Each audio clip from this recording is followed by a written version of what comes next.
Damos comienzo a un nuevo comentario bíblico expositivo. Servidores de Dios. Quien te habla es Manuel Cornejo.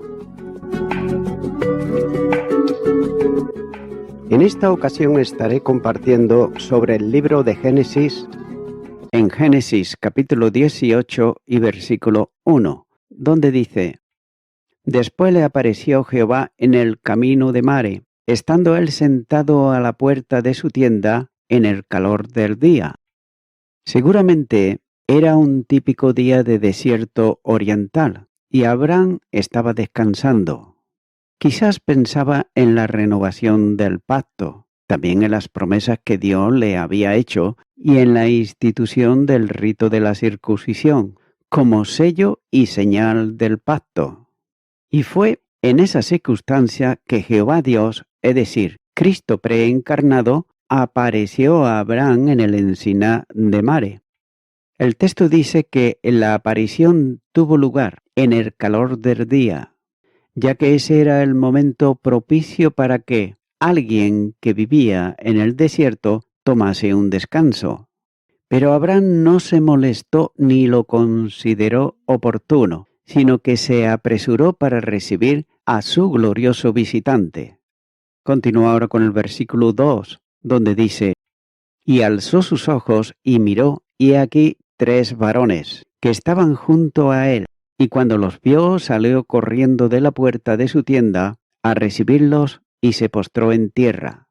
El texto, y note esto, no dice que Abraham vio que los hombres venían. Aparentemente fue algo súbito, ya que Abraham miró y repentinamente aquellos 3 personajes estaban allí, delante de él. Y eso en sí destaca que la visita de aquellos hombres era algo sobrenatural. Si Abraham, al pensar en las promesas, conjeturó respecto de si podría haber alguna conexión entre ellas y aquellos hombres, el patriarca estaba en lo cierto. Quien estaba allí delante de él era nada más y nada menos que Jehová, el que había hecho el pacto con Abraham, en Génesis capítulo 15 versículo 18. Delante de Abraham estaba el mismo Jehová Dios. Había además 3 hombres, y aunque algunos comentaristas cristianos han procurado encontrar alguna conexión entre ellos y la doctrina de la Trinidad, en realidad, por otro lado, no existe ninguna conexión, ya que el capítulo siguiente deja bien claro que 2 de los 3 visitantes eran ángeles, como señala Génesis capítulo 18 versículo 22 y capítulo 19 versículo 1.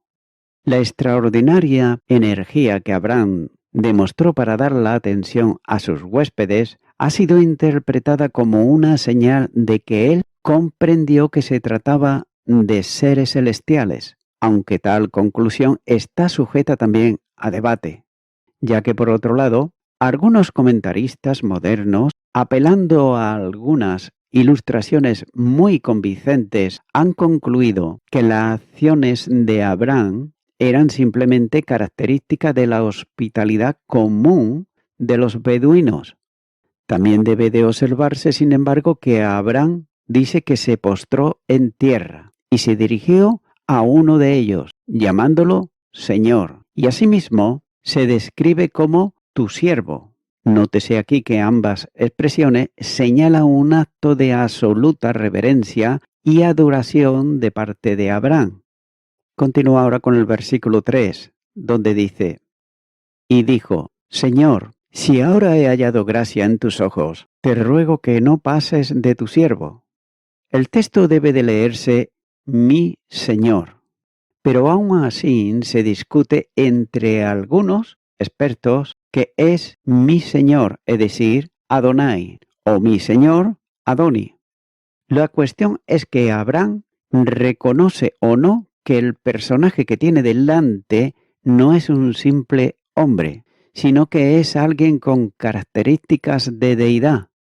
La duda debe de aclararse al lector al leer, por ejemplo, Génesis capítulo 18 versículo 13, donde el Señor que ha estado delante de Abraham es llamado Jehová.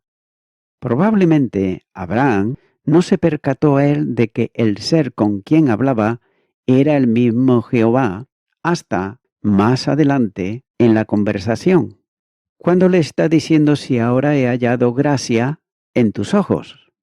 Esta frase era una manera normal en hebreo para hablarle a una persona de rango más elevado, ya que el dicho de dicha frase hace pensar que Abraham deseaba expresar el respeto a la persona con quien hablaba, aunque por otro lado no puede decirse que reconocía que uno de los visitantes era una teofanía. Y eso vendrá más adelante durante el diálogo, pero es evidente que Abraham actuó con toda reverencia y también respeto hacia sus ilustres visitantes. Ya sea que el patriarca entendiese o no la magnitud de aquella visita, sus acciones fueron apropiadas porque, sin saberlo, estaba hospedando ángeles. Hebreos capítulo 13, versículo 2 y Mateo capítulo 25 y versículo 35. Las acciones de Abraham son acciones hermosas, ilustraciones de las muchas exhortaciones que son dirigidas a los santos del Nuevo Testamento a practicar la hospitalidad, como señala Romanos capítulo 12, versículo 13, Colosenses capítulo 4, versículo 10 y la primera carta de Pedro capítulo 4, versículo 9, entre otros. La fe de Abraham en Dios tenía un aspecto muy atractivo hacia sus semejantes, ya que el gran patriarca compartía sus riquezas con otros y demostró además su bondad en todo momento hacia sus contemporáneos. Y en ese sentido también fue un gran ejemplo para todos los creyentes, incluso en el día de hoy. Continúo ahora con los versículos 4 y 5, donde dice: que se traiga ahora un poco de agua, y lavad vuestros pies, y recostaos debajo de un árbol, y traeré un bocado de pan, y sustentad vuestro corazón, y después pasaréis, pues por eso habéis pasado ser Jerón. Haz así como has dicho. Obsérvese que Abraham ofreció a sus visitantes toda la hospitalidad acostumbrada en la cultura de aquellos tiempos: agua para lavar los pies, un sitio adecuado para descansar y alimentos para el sustento del cuerpo. Por supuesto que la expresión un bocado de pan era una manera de hablar, ya que Abraham ordenó que se preparase una cena abundante. El comer juntos era una señal de intimidad y también de amistad. La frase, pues por eso habéis pasado, sugiere que Abraham consideraba aquella visita como una oportunidad para manifestar su bondad y su carácter hospitalario. Evidentemente que Abraham consideraba que la presencia de aquellos visitantes no era obra de la casualidad, sino que era un acto providencial procedente de Dios con algún motivo especial. Continúa ahora con el versículo 6, donde dice: entonces Abraham fue deprisa a la tienda, a Sara, y le dijo: toma pronto 3 medidas de flor de harina, y masa, y haz panes cocidos, debajo del rescoldo.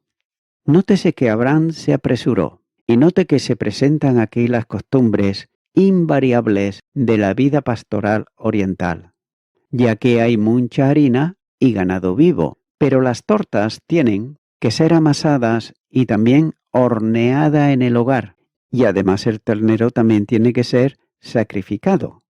Abraham está dando las instrucciones personales a Sara, y note que se ocupa personalmente de la coacción, y el niño o muchacho, es decir, el sirviente doméstico, a quien se dedica matar y preparar la carne.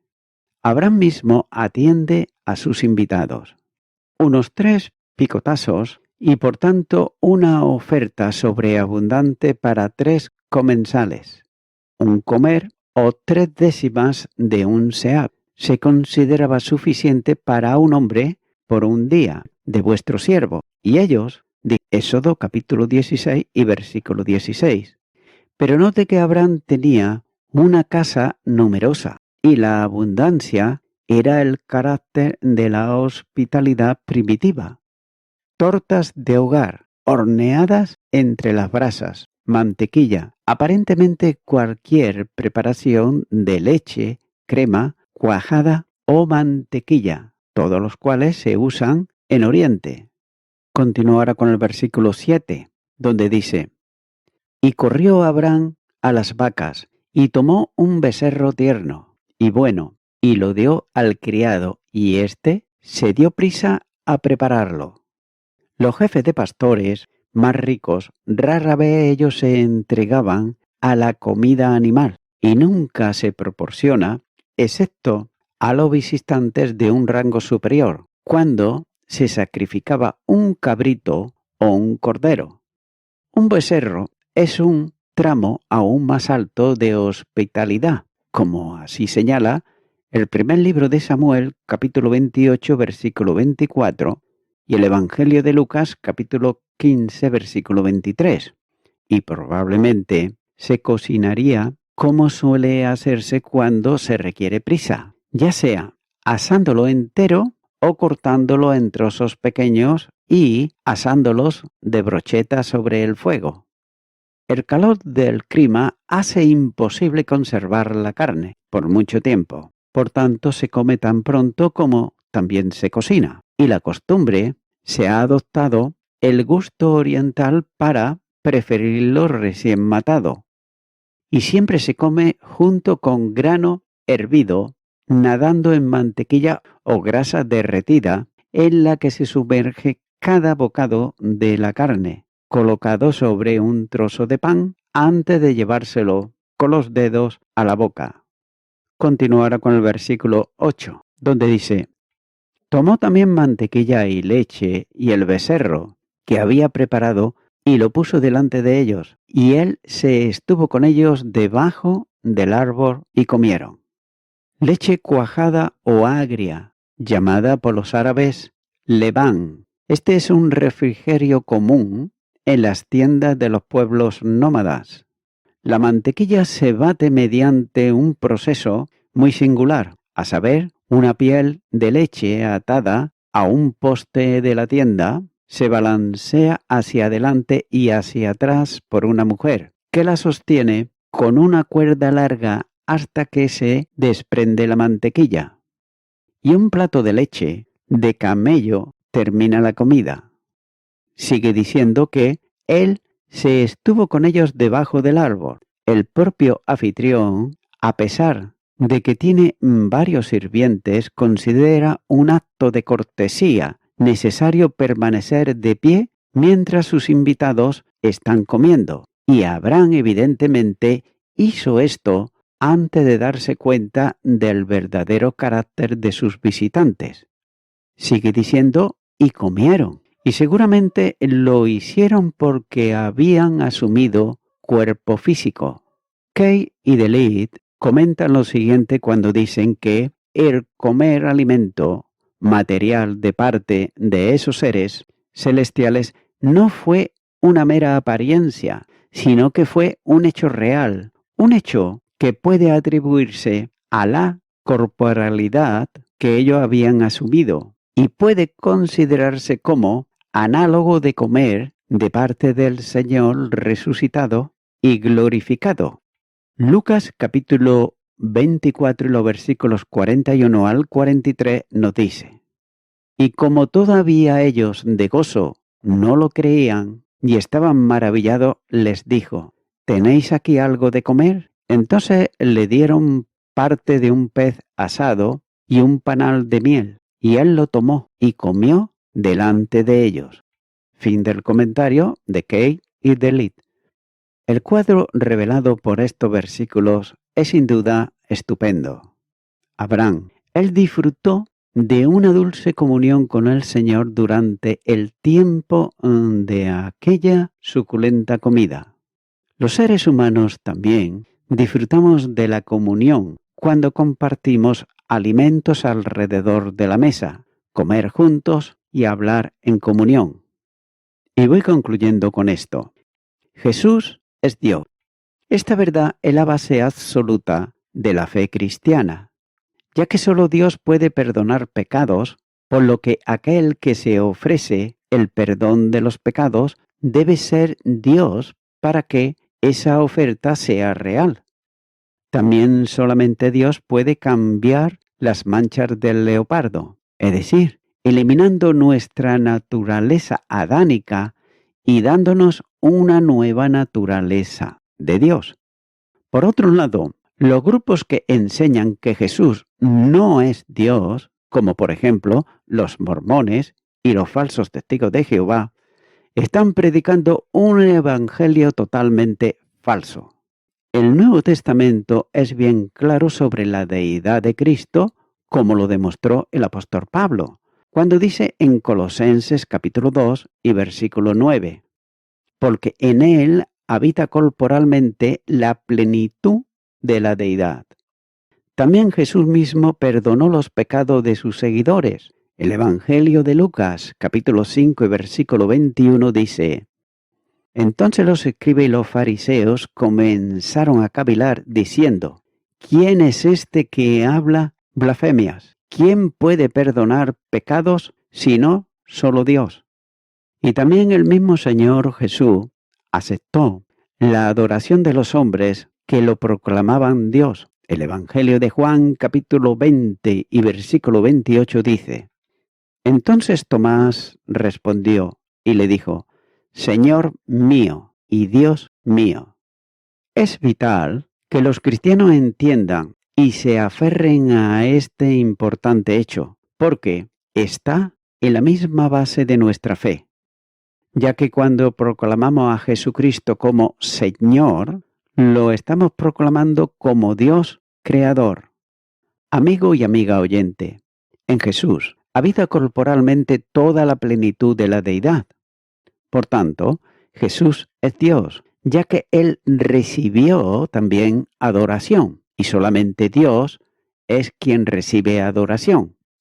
También Jesús puede y quiere perdonar tus pecados, siempre y cuando tú vengas a Él en arrepentimiento. Él te ha dado ese libre albedrío para decidir una cosa u otra. Pero ahora tú tienes la oportunidad de recibirle en tu corazón como tu Salvador. Por tanto, yo te animo a que ahora tú ores conmigo esta oración que yo voy a hacer y repitas y digas, Señor Jesús, entiendo en base a tu palabra que tú eres Dios y que solamente tú puedes perdonar pecados, que solamente tú puedes cambiar todo aquello malo que hay en mi vida y lo puedes hacer para bien. Ahora vengo ante ti, pidiéndote perdón por todos mis pecados, me arrepiento de ellos y ahora te recibo como mi Salvador. En tu nombre, amén.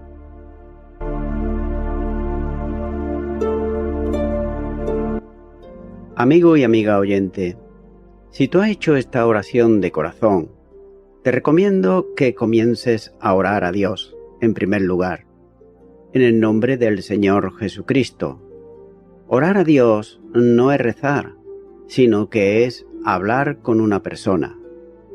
También te recomiendo que leas la palabra de Dios y lo hagas a diario. Comienza, por ejemplo, con el Nuevo Testamento. Y también, por último, te recomiendo que para que puedas crecer espiritualmente, te congregues en una iglesia cristiano-evangélica, donde se predique, se enseñe y se practique la sana doctrina y la palabra de Dios. Congrégate ahí y con el tiempo podrás crecer espiritualmente y también servir al Señor Jesucristo. Que Dios te bendiga. Y a toda la audiencia, nuevamente ya me estoy despidiendo de todos ustedes y será hasta el próximo programa. Que Dios os bendiga a todos.